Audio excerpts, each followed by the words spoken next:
Are Christians supposed to be keeping the law of Moses? The Sermon on the Mount, Part 7.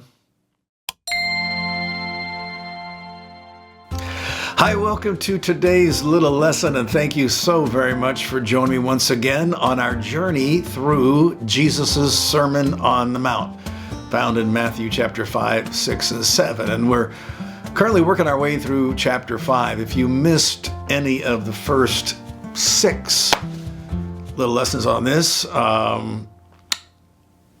let's see, yeah, it was 6 so far. I hope you can go back and watch those because we are building on a foundation, and you'll get more out of this little lesson if you watch the 6 that precede this, okay? Not that you won't be helped, hopefully, in some way today. So we left off on our last little lesson in Matthew chapter 5 and verses 13 and 14, where Jesus told his followers, the ones who climbed up the mountain that day along the Sea of Galilee to listen to him, the ones who were among the blessed, who he enumerated, 8 or 9 characteristics of the blessed in the Beatitudes. He also then told them, you're the salt of the earth and you're the light of the world. The salt of the earth one contained a warning. Remember, we looked at that last time, that, your saltiness is, in at least according to Jesus, is not a permanent condition necessarily. You have a part to play in remaining salty, remaining blessed, okay? And if you don't do that, then there's a warning there that you're absolutely worthless to God. And I know that stands in contradiction to what so many people, Christians, at least professing Christians in North America, seem to believe, that it's impossible once you're a true Christian to ever not be a Christian. But we're going to find some verses in the Sermon on the Mount that certainly challenge that, and there's scores of verses that challenge that in the New Testament, okay? And that Christians are supposed to be outstanding, that, you're the light of the world. So it's hard to miss a light, isn't it? When in the darkness, when you see a light, it stands out. A light stands out, the beacon, the lighthouse, any light. In fact, you just light a little candle in the middle of the night up in a dark field somewhere, and it stands out amongst the darkness. And so that's what it means to be a Christian. We have such a poor, in many cases, understanding of what it means to be a Christian, that, you see these bumper stickers, Christians aren't perfect, they're just forgiven. And the implication is, we're forgiven, but we're just like everybody else, and you can't tell us from any difference. Well, what did Jesus say? You're the light of the world. You're different. You stand out. You're distinctive. And, you're not in the darkness yourself.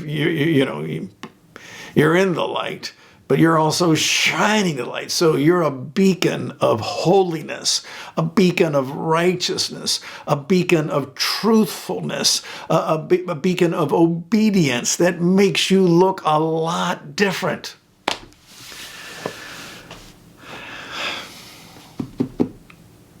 Remember, we've talked about this, okay?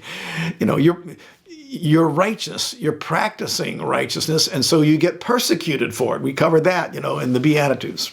Okay. So, but we have to do something about that. Let your light shine before men in such a way that they may see your glories. And that's what glorifies our Father. That we got to be beyond just your average decent Joe or average decent Jane. There's lots of decent Joes and Janes, but they're not followers of Christ. And they have some degree of morality or an ethical standard, but we, as followers of Christ, we're following his standards, and we'll be reading some of his standards here shortly. Okay, now we come to a very pivotal verse that I really want to hone in on, and I think it's so important that in understanding this next verse, because it sets the stage for everything that Jesus says thereafter, which doesn't that make sense, right? Jesus was God, Son of God, obviously extremely intelligent, and we shouldn't expect him to be giving just spouting off random sentences, but that there is a rationale for what he said and the order of why he said what he said, and Jesus took in consideration his audience, and he knew what they needed. He lived amongst them for 30 years before he even started his ministry, so understood them quite well. So now listen closely, and then let's see if we can unpackage this a little bit. Matthew 5:17. Do not think that I came to abolish the law or the prophets. I did not come to abolish, but to fulfill. All right. Well, the fact that Jesus said that, I have to believe that there were some within his crowd, and perhaps many people in the crowd, who were making a wrong assumption that Jesus is teaching, what he's teaching is quite radical compared to what the scribes and the Pharisees were teaching. Again, they had all the scrolls in the synagogues of the Old Testament scrolls, and those scrolls would be read on the Sabbath in the synagogues, and they'd be talked about. And so amongst the population, there's a general knowledge of their history and biblical standards of morality and so forth. But the scribes and the Pharisees had really twisted a lot of stuff. And so people were misled and misunderstood. And so Jesus came now saying things that didn't agree with the scribes and Pharisees at all. And some people may have been thinking, wait a second, this is a brand new teaching, because we've been hearing the law and the prophets from the scribes and Pharisees all of our life, but we're hearing stuff that doesn't agree with the scribes and Pharisees. And so perhaps Jesus is just doing away with all of that.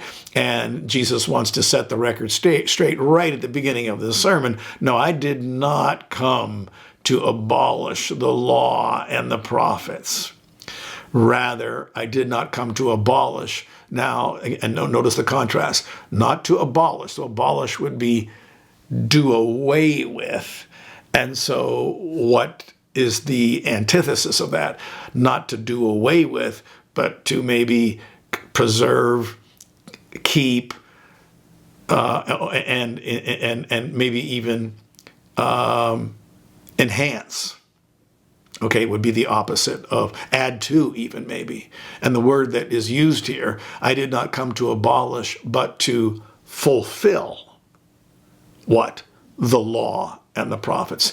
Now, oftentimes when we think of fulfilling, especially when fulfilling the prophets, we think, well, Jesus fulfilled the messianic prophecies, and that's what he's talking about here. I didn't come to abolish, but I'm going to fulfill all the messianic prophecies because I'm the Messiah.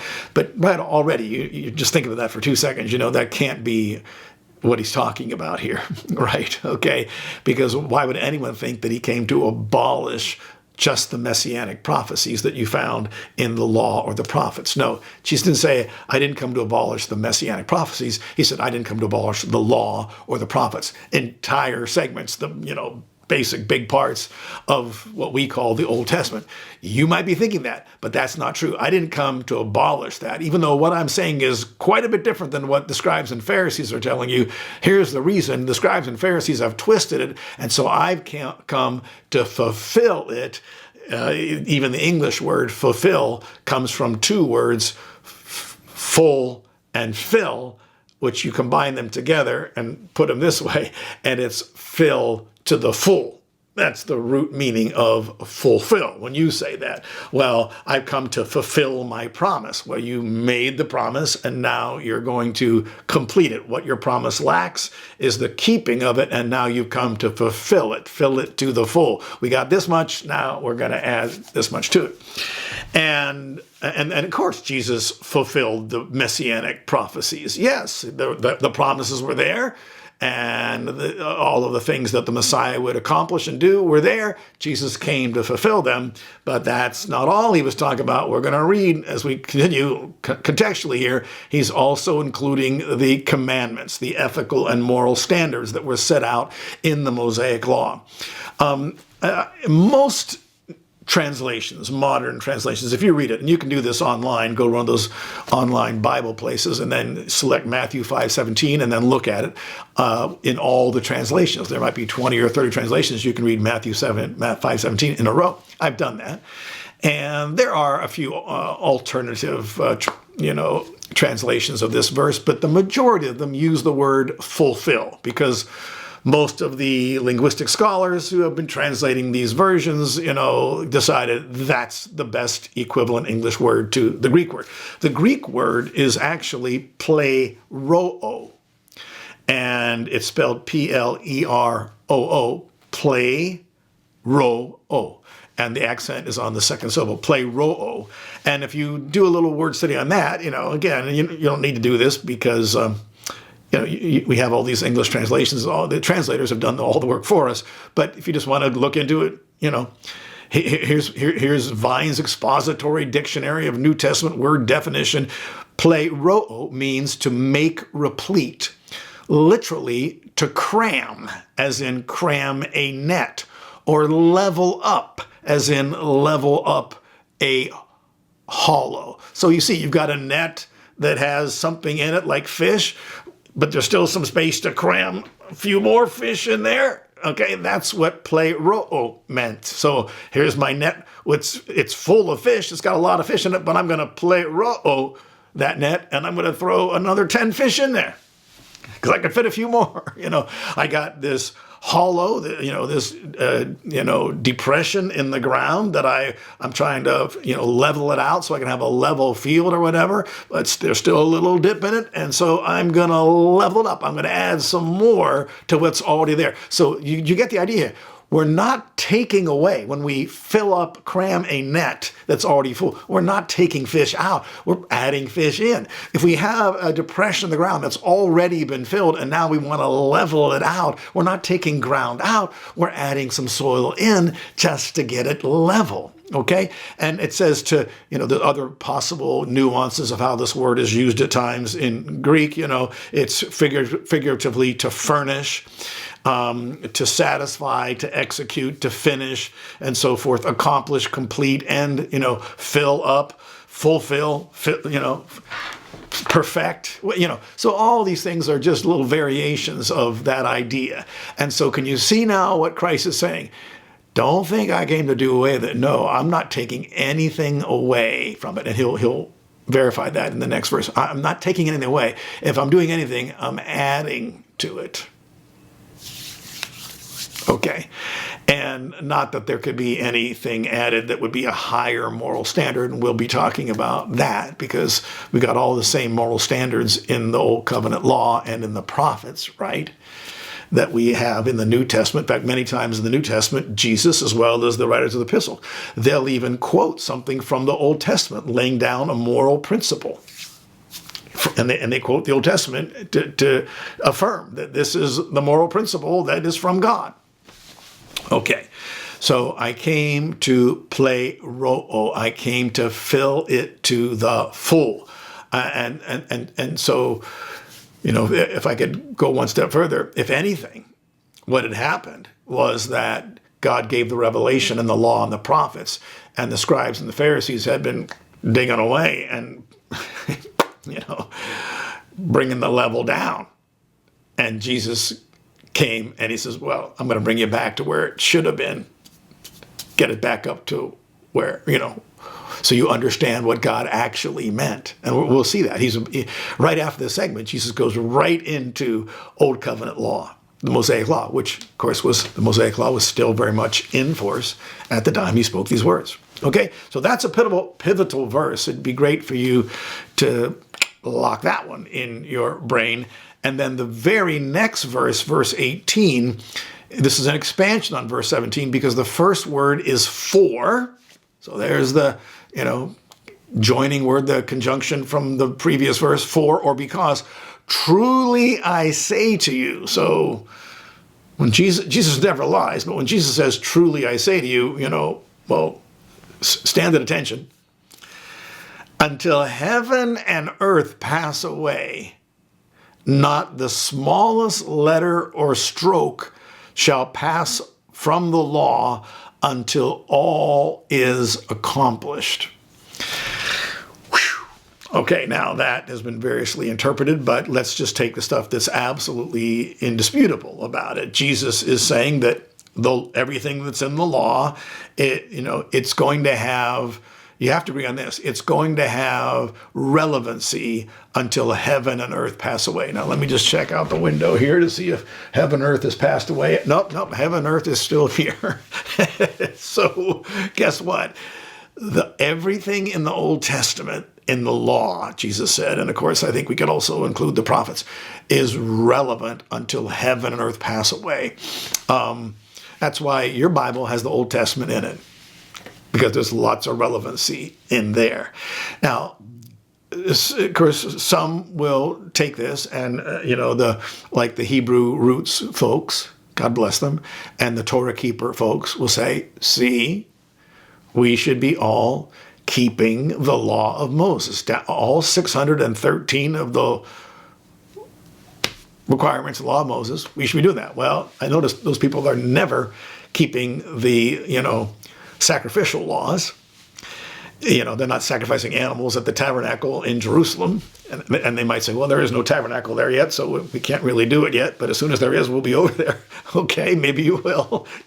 Or some of them will say, well, Jesus is our Passover. 1 Corinthians 5, I think, in verse 7 or something. And it's very clear that all those sacrifices were symbolic and pointed towards Jesus's sacrifice. He's the Lamb of God. So, when we interpret the Old Testament and how it applies to us, we interpret it through the lens of the New Testament. And we know, of course, in the early church, once Gentiles started getting saved, they had this issue of should the Gentiles be keeping the law of Moses, and they all agreed no. Okay, so if you're a Gentile, you can latch into that pretty easily. All right. So, but yet, on the other hand, we find some of the Ten Commandments even quoted in of course, Jesus, as well as the apostles in the epistles. Right. So there's overlap, carryover there. Okay. So Jesus is not, giving us a treatise here on the Christian's relationship with the law of Moses. That's for another day, another year, as a matter of fact, because he's ministering to people who are all, guess what, living under the old covenant, under the law of Moses. And he has one overriding point we've already covered. I didn't come to abolish this, so we're not tossing this out, folks. I'm going to fill it to the full, because it has relevancy. At least we can say that. Everyone has to agree on that. It has relevancy until heaven and earth pass away. And amen. And Jesus said the same thing about his own words, as a matter of fact, And so then when we have these really extreme folks who try to tell us that, Jesus ministered under the old covenant, under the law of Moses to Jewish people. He did not minister under the new covenant. So everything Jesus said under the old covenant, we don't have to worry about that. That applied only to them. We just read the epistles and that applies to us. Those people are so mixed up, because Jesus not only said that, his word would endure forever, but that everything that was revealed by God in the Old Testament would endure till heaven and earth pass away. It would have relevancy till heaven and earth pass away. So it's all relevant. And we need to look at it all, and we need to harmonize it all, not casting it out and saying, well, I don't have to even bother with what Jesus said because I'm under the new covenant now. I don't have to even bother with what the Old Testament says. I don't have to wrestle with anything there because, not according to what Jesus said right here to his Jewish audience of people who had a great degree of interest in him. For I truly say to you, until heaven and earth pass away, not the smallest letter or stroke shall pass away from the law until all is, now in the New American Standard, it says accomplished. So you might think, and you would be thinking at least partly right here, that again, Jesus is referring there to the messianic prophecies. They'll be accomplished, or any kind of prophecy, because there's prophecies about the millennium and the new heavens and the new earth and so forth, in the Old Testament. And so that's what Jesus is talking about, only the prophetic passages. But remember, you're not paying attention here, because Jesus talked about above the law and the prophets. And then the next thing he talks about are not just the prophetic aspects of the prophets, or prophetic aspects even in the law of Moses. He goes on to say, whoever then annuls one of the least of these commandments and teaches others to do the same shall be called least in the kingdom of heaven, but whoever keeps and teaches them, he shall be called great in the kingdom of heaven.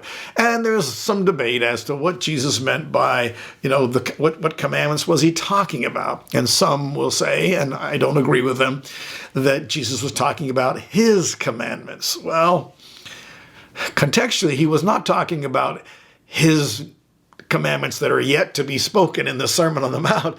He's talking about the law and the prophets. Again, he spoke those commandments through the law and the prophets. He didn't necessarily reveal that right here, but he's talking about the law and the prophets and keeping what they say. Okay, and even the smallest letter or stroke, I think the King James says jot and tittle. These are little accent marks, on over Hebrew vowels and so forth. And Jesus is saying every single solitary bit of it is inspired by God, and it's relevant and it's worthy of study.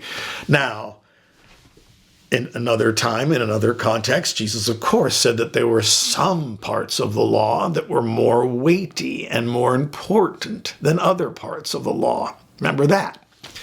He said to the scribes and Pharisees, this is one of their big deals, you guys will tithe your garden herbs, tithe mint and dill and cumin, but you neglect the weightier provisions of the law, like justice and mercy and faithfulness. See, and so again, don't make this single verse the only relevant verse as to Christians' relationship with the law of Moses. Okay, we'll talk about this in more detail to get closer to what the whole Bible reveals on that. Jesus, again, this is not a doctoral thesis on the Christian's relationship with the law. What's he trying to correct? He's trying to correct the misconception that he's doing away with the law. And so to counteract that, he emphasizes how important and relevant the law and prophets, everything God revealed up until that moment, how relevant it is and how relevant it will continue to be. But this does not mean that there aren't going to be some exceptions up and coming after he dies on the cross, okay? And things in the Old Testament are fulfilled, like the Levitical priesthood. We know that was fulfilled. Christ became a priest after the order of Melchizedek, and he offered his own blood in the heavenly Holy of Holies. And so it seems like that it'd be kind of silly to go back to the old covenant types and shadows when we have the reality of that in the new covenant. Why didn't Jesus reveal that right here? Like I said, it's not a treatise on the Christian's relationship to the old covenant law. It's trying to correct a monster misconception that apparently some in his audience needed to hear. Are you with me still? Okay. All right. And I'll close on this, that this is certainly relevant, that Jesus wants his followers to keep and teach others his commandments, or in this case, it would have been his commandments as revealed in the law of Moses and in the prophets, because, there's redundant moral and ethical principles, the fundamental things, in the law and the prophets, apart from all the little tiny things, and some things in the 613 laws in the law of Moses that some of them we have no idea the reason behind them. Okay. Again, not a treatise, a correction of one misconception. And I think that is a problem that so many folks have in interpreting the Sermon on the Mount, because they'll take 1 or 2 verses and that becomes the all-important thing, not taking into consideration the biblical historical context, who Jesus was talking to, their misconceptions, what was he trying to correct. They take Jesus's correction of some aberration and they make that correction the only relevant passage on the subject. And when we get to that, we will, look at it much more closely. Okay, but this is I'm closing on this, that Jesus wanted his followers then to keep the law of Moses and to teach others the law of Moses. And if you do that, you'll be great in the kingdom of heaven.